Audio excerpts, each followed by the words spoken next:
సముద్రం ఎన్నో వింతలకు నిలయం. భూమిలో 75.5% నీటి భాగంలో సముద్రాలకే స్థానం. అలాంటి సముద్రంలో ఏం జరుగుతుంది? సముద్రాల్ని పూర్తిగా పరిశోధన చేయలేకపోతున్నాం, కానీ సముద్రాలు మాత్రం ఎప్పటికప్పుడు ఎన్నో విలయ సూచనలను ఇస్తూనే ఉంది. అప్పుడప్పుడు సముద్రం వేదికగా జరుగుతున్న పరిణామాలు భయాందోళనకు గురి చేస్తున్నాయా? అవును, చాలా సంఘటనలు అలాగే జరుగుతున్నాయి. సముద్రపు ప్రళయాలు ఉవ్వెత్తున ఎగురుతూ ఏదో ప్రళయం ముంచుకొస్తుందనే సందేహాలు రేకెత్తేలా చేస్తున్నాయి. అందుకు చాలా కారణాలే ఉన్నాయి. అందులో ఒరిస్సా తీరంలో 7 లక్షల తాబేళ్లు కనిపించాయి. మెక్సికోలో ఓరా ఫిష్ కనిపించిన తర్వాత జపాన్లో ఫుకుషిమాలో భారీ భూకంపం వచ్చింది. సముద్రంలో అత్యంత లోతులో నివసించే ఆంగ్లూర్ ఫిష్ అనే చేప బయటికి వచ్చింది. ఆస్ట్రేలియా తీరంలో 100కి పైగా తిమింగలాలు బయటకు వచ్చాయి. కేరళలో అనేక చేపలు వేలల్లో ఉవ్వెత్తున ఎగిసిపట్టాయి. సముద్రంలో ఎంతో లోతైన ప్రదేశంలో జీవించే యూనిగ్లూర్ ఫిష్ బయటికి వస్తాయి. అసలు సముద్రంలో ఏం జరుగుతుంది? ఇప్పటి వరకు సముద్రం చేసిన హెచ్చరికలు ఎన్నో. తుఫాన్లు, భూకంపాలు, సునామీలు, అనేక రూపాలలో సముద్రం ఎగసిపడుతుంది. సముద్రం ఆధారంగా జరుగుతున్న ఈ వింతలు దేనికి సూచకం? సముద్రం మట్టాన ఏం జరుగుతుంది? సముద్రం లోతెంత? ఈ చేపలు ఎందుకు బయటకు వస్తున్నాయి? సముద్రం ద డార్క్ ట్రూత్.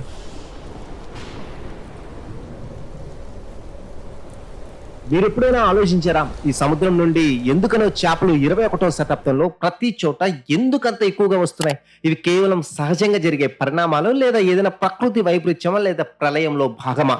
ఇలాంటి అనేక అనుమానాలు ఇప్పుడు బయటకు వస్తున్నాయి. ఇప్పటి వరకు మనం చేపలు చూసాం. మనం ప్రతిరోజు చూస్తున్న సముద్రాలు ఎందుకో మారిపోతున్నాయి. వింత వింత చేపలు బయటికి వస్తున్నాయి. ఎక్కడో కొన్ని వందల కిలోమీటర్ల దూరంలో బ్రతుకుతున్న చేపలు ఒడ్డున చేరుకుంటున్నాయి. సముద్రంలో పుట్టి పెరిగే జీవాలు ఎందుకు తమ ఉనికిని కోల్పోతున్నాయి? ఏం జరుగుతుంది? మందలుగా బయటకు వచ్చి ఏం చేస్తున్నాయి? ఎందుకు ఇలా జరుగుతుంది? సముద్రంలో జీవం చాలా విధాలుగా ఉంటుంది. చేపలు నడవడం, సృష్టికర్త సృష్టితో అనేక రూపాల్లో చేపలు దర్శనమిస్తున్నాయి.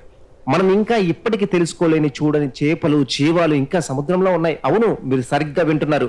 కొన్ని ప్రాంతాల్లో సముద్రపు జలాల్లో చేపలు విపరీతంగా ఎక్కువైపోతున్నాయి. ఇది మనం అనుకున్నట్లుగా కేవలం సముద్ర జీవాలకు సంబంధించిన పరిణామం కాదు. ఇది ప్రకృతి భేదాలు, సముద్ర జీవావరణ మార్పులు అండ్ భూమి పరిణామాల్లో భాగంగా మనం భావించవచ్చు.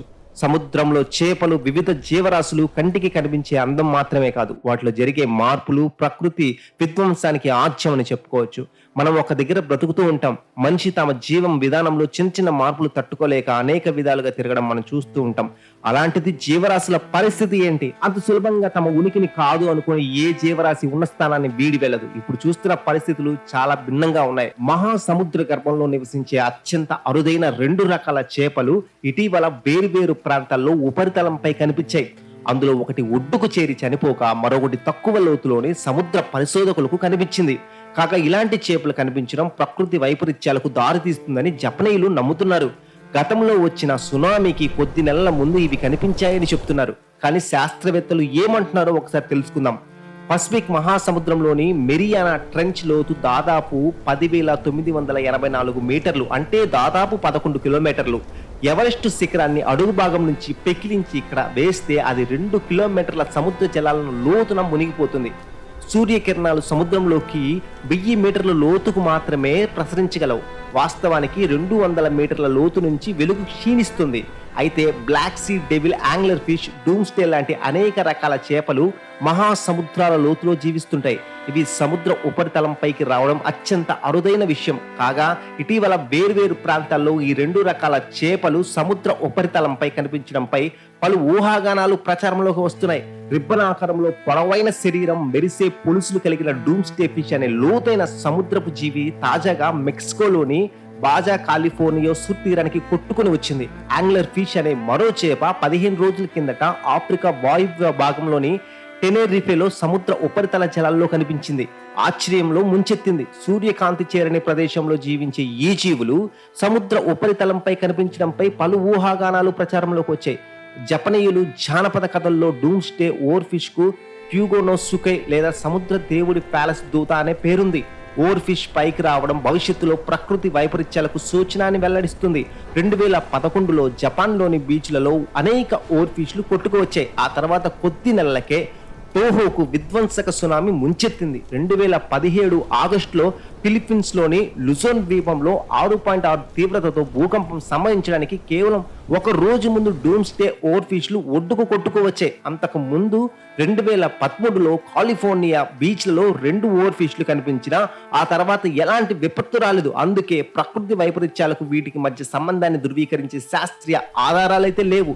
సముద్ర అగాధాల్లో నివసించే అరుదైన జీవులు పైకి వస్తున్నాయి. కోర్సెంట్ బల్బ్ లాంటి కాంతివంతమైన భయంకరమైన దంతాలు కలిగిన యాంగ్లర్ ఫిష్ సూర్యకాంతి ప్రవేశించిన మిడ్ నైట్ జోన్ లో నివసిస్తుంది. ఇలాంటి యాంగ్లర్ చేపను టెనెరిఫేలో సముద్ర పరిశోధకులు చిత్రీకరించారు. వేలాది అడుగుల సముద్రపు అడుగున నివసించే రాక్షసుడి లాంటి ప్రెడేటర్ బ్లాక్ సీడేవిల్ యాంగ్లర్ ఫిష్ సముద్ర ఉపరితలంపై కనిపించడం అత్యంత అరుదైన విషయం.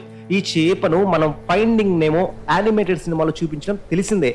లోతైన సముద్రపు జీవులు పైకి రావడం అనేది అతీంద్రియ హెచ్చరికల కంటే పర్యావరణ మార్పులతో ముడిపడి ఉంటుందని సముద్ర జీవ శాస్త్రవేత్తలు వెల్లడిస్తున్నారు. సముద్రం గ్లోబల్ వార్మింగ్ నుంచి 90% అదనపు వేడిని గ్రహిస్తుందని, లోతైన ప్రాంతాలలో ఆక్సిజన్ స్థాయి తగ్గిపోవడం, ఆహారం కోసం అనేక జాతులు వలస వెళ్తుంటాయని ప్రకటించారు.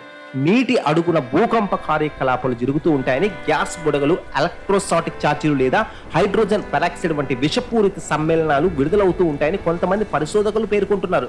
ఇలాంటి పరిస్థితులు సముద్ర జీవులను వాటి సహజ ఆవాసాల నుంచి బయటకు నెట్టివేస్తాయని వెల్లడించారు. ఎల్ నినో, లా నినా ప్రభావాల సముద్ర ప్రవాహాలను మార్చడం వల్ల లోతైన సముద్ర పర్యావరణ వ్యవస్థలు దెబ్బతింటాయని కూడా చెప్తున్నారు. సముద్ర జీవులను దిక్కుతోచని స్థితిలోకి నెట్టివేస్తాయని వివరిస్తున్నారు. అసలు ఎల్ నినో, లా నినా అంటే ఏంటో ఒకసారి ఇప్పుడు మనం తెలుసుకుందాం. ఎల్ నినో మరియు లా నినా సముద్ర భాగాలు అయితే దక్షిణ ఆసిలేషన్ వాతావరణం ప్రతిరూపం. అందువల్ల ఎల్ నినో, దక్షిణ ఆసిలేషన్ అనే పదం పుట్టుకొచ్చింది. INSO ఒకే వాతావరణ దిగ్విషయం అయినప్పటికీ దీనికి 3 దశలు ఉన్నాయి. ఎల్ నినో, లా నినా మరియు తటస్థాని అంటారు. స్పానిష్ భాషలో బాలుడు అనే అర్థం వచ్చే ఎల్ నినోను కొన్ని శతాబ్దాల క్రితం పెరు మరియు ఈక్వెడార్లో జాలర్లు తమ చేపల వేటను తగ్గించి అసాధారణమైన వెచ్చని నీటిని సూచించడానికి ఉపయోగించారు.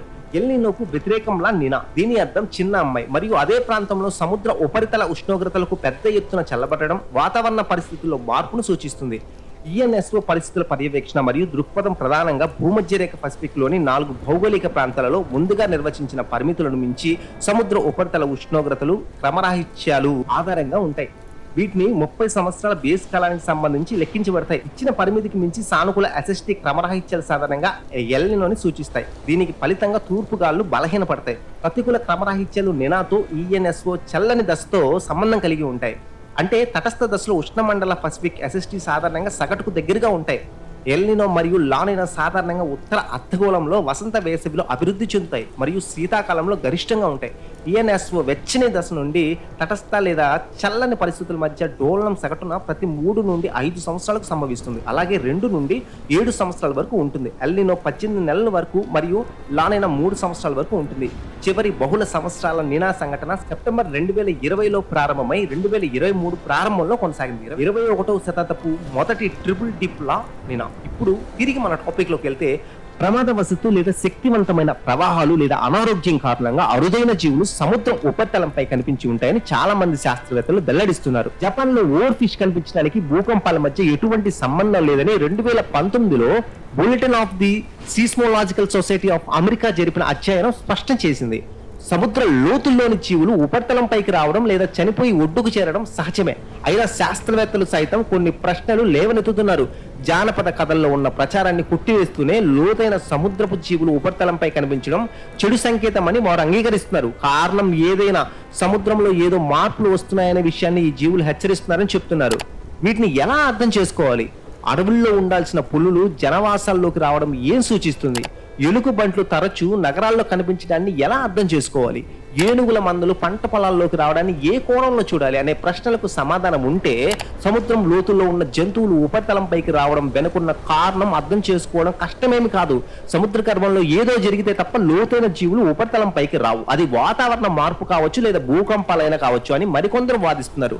బహుశా ఈ జీవులు అప్పుడప్పుడు బయటపడి ఉండొచ్చు, కానీ ఇప్పుడు వాటిని పట్టుకోవడానికి మన దగ్గర మరింత టెక్నాలజీ ఉంది కాబట్టి ఇవన్నీ వెలుగులోకి వస్తాయి. దీనికి కారణాలు ఏంటో తెలుస్తాయని మరికొంతమంది కూడా వాదిస్తున్నారు. ఇంకొక అంశం ఏంటంటే, ప్రతి సంవత్సరం ఒడిశా తీరాలు ప్రకృతి యొక్క అత్యంత ఆకర్షణీయమైన సంఘటనలకు వేదికగా మారుతూ ఉంటాయి.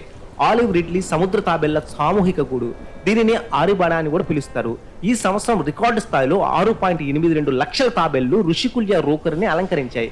ఇసుక విస్తారాన్ని సముద్ర జీవుల సజీవ వస్త్రంగా మార్చాయి. ఆలివ్ రిడ్లీ సముద్ర తాబేలు శాస్త్రీయంగా లెపిడోచెలిస్ ఆలివేసియా అని పిలుస్తారు. ఇది అన్ని సముద్ర తాబేళ్లలో అతి చిన్నది అండ్ అత్యంత సముద్రిగా ఉంటుంది. వాటి ఆలివ్ ఆకుపచ్చ కారఫేస్ ద్వారా సులభంగా గుర్తించవచ్చు. ఇది గుండె ఆకారంలో మరియు కొద్ది చదునుగా ఉంటుంది. వయోజన ఆలివ్ రిడ్లీలు సాధారణంగా కారఫేస్ పొడవులో 60 నుండి 70 సెంటీమీటర్ల మధ్య ఉంటాయని మరియు 35 నుండి 45 కిలోల బరువు ఉంటాయని తేల్చి చెప్పేశారు. వాటి విలక్షణమైన రంగు బహిరంగ సముద్రంలో అద్భుతమైన మభ్యపెట్టడాన్ని అందిస్తుంది. అక్కడ అవి తమ జీవితంలో ఎక్కువ భాగం గడుపుతాయి. ఈ తాబేళ్లు ప్రధానంగా పసిఫిక్, అట్లాంటిక్ మరియు హిందూ మహాసముద్రాల్లో వెచ్చని నీటిలో కనిపిస్తాయి. వాటి విస్తృత ఉనికి ఉన్నప్పటికీ IUCN రెడ్ లిస్ట్ వాటిని వివిధ ముప్పుల కారణంగా దుర్బలంగా వర్గీకరిస్తుంది. వాటి ప్రత్యేకమైన సామూహిక గూడు ప్రవర్తన అరిపాడ స్పానిష్ లో రావడానికి ఒక అరుదైన దృశ్యం ప్రపంచవ్యాప్తంగా కొన్ని ప్రదేశాలలో మాత్రమే గమనించవచ్చు. ఒడిశా వాటి మనుగడకు కీలకమైన ఆవాసంగా మారింది.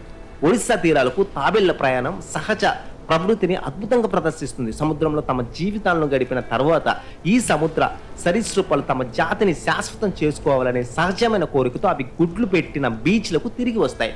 సంభోగం ప్రక్రియ ఆఫ్ షోర్లలో జరుగుతూ ఉంది. ఆడతాబేళ్లు ఇసుక తీరాలకు వెళ్లే ముందు మగ మరియు ఆడతాబేళ్లు ప్రేమ ఆచరణలో పాల్గొంటాయి. అరిబాడ అనేది సమకాలించబడిన గూడు కట్టే కార్యక్రమం. దీనిలో కొన్ని రాత్రులలో వేలాది ఆడ జంతువులు ఒకేసారి వస్తాయి. ఈ సమకాలీకరణ మనుగడ వ్యూహంగా భావిస్తారు. ఎందుకంటే ఆడ జంతువుల సంఖ్య ఎక్కువగా ఉండడం వల్లే వేటాడే జంతువులు అధికమవుతాయి. ఒడ్డుకు చేరుకున్న తర్వాత ఆడపక్షులు అలల రేఖకు పైన తగిన ప్రదేశాన్ని జాగ్రత్తగా ఎంచుకొని వాటి వెనుక రెక్కలకు ఉపయోగించి గూడు తవ్వుతాయి. ఆ తర్వాత అవి 100కు పైగా గుడ్లను పెట్టి వాటిని ఇసుకతో కప్పి సూర్యుని వెచ్చదనం కింద పొదిగేలా చేస్తాయి. గూడు కట్టే కాలంలో ఈ ప్రక్రియ అనేక సార్లు పునరావృతం అవుతుంది. వాటికి సంతానం మనుగడ నిర్ధారిస్తుంది. ఒడిశా తీరం ముఖ్యంగా ఋషికుల్వ రోకరి మరియు గహిర్మాత సముద్ర అభయారణ్యం ఆలివ్ రిడ్లీ గూడు కట్టుకోవడానికి అనువైన పరిస్థితులు అందిస్తాయి. ప్రశాంతమైన జలాలు, ఇసుక బీచ్లు మరియు సాపేక్షంగా కలవడానికి వాతావరణం ఈ దుర్బల జీవులకు స్వర్గధామంగా నిలుస్తాయి. ఒడిశా ప్రభుత్వం మరియు వివిధ పరిరక్షణ సంస్థలు ఈ గూడు ప్రదేశాలను రక్షించడానికి కఠినమైన చర్యలను అమలు చేశాయి. వాటిలో బీచ్లలో పెట్రోలింగ్, ఫిషింగ్ కార్యకలాపాలను నియంత్రించడం మరియు స్థానిక సమాజాలలో అవగాహన పెంచడం వంటివి ఉన్నాయి. ఈ సంవత్సరం తాబేళ్ల సంఖ్య గణనీయంగా పెరగడం ఈ పరిరక్షణ ప్రయత్నాల విజయాన్ని సూచిస్తుంది. అయినప్పటికీ ఆలివ్ రిడ్లీ తాబేళ్లు ఇప్పటికీ అనేక ముప్పులను ఎదుర్కొంటున్నాయి. వాటిలో చేపల వలలలో చిక్కుకోవడం, ఆవాసాల నాశనం మరియు వాతావరణ మార్పులు కూడా ఉన్నాయి. తీవ్రమైన వాతావరణ సంఘటనల యొక్క పెరుగుతున్న ఫ్రీక్వెన్సీ మరియు సముద్రపు మట్టాలు పెరగడం వాటి గూడు ప్రదేశాలకు గణనీయమైన సవాళ్లను కలిగిస్తున్నాయి. అరిబాడ సముద్ర పర్యావరణ వ్యవస్థలో కీలకమైన భాగం మరియు ఈ తాబేళ్లు తీర ప్రాంత పర్యావరణ ఆరోగ్యాన్ని కాపాడుకోవడంలో కీలక పాత్రను పోషిస్తున్నాయి. ఈ అద్భుతమైన జీవులను అర్థం చేసుకోవడం అండ్ రక్షించడం మంచి పద్ధతి నిపుణులు కూడా అంటున్నారు. సముద్రంలో జరుగుతున్న ఈ వింతలు, విశేషాలు, చేపలు బయటికి రావడంపై ఈ వీడియోపై మీ అభిప్రాయాన్ని కామెంట్ రూపంలో మాకు తెలియజేయండి. ఈ వీడియో మీకు నచ్చినట్లయితే, ఈ ఇన్ఫర్మేషన్ మీకు నచ్చినట్లయితే ఛానల్ని వెంటనే సబ్స్క్రైబ్ చేసుకోండి.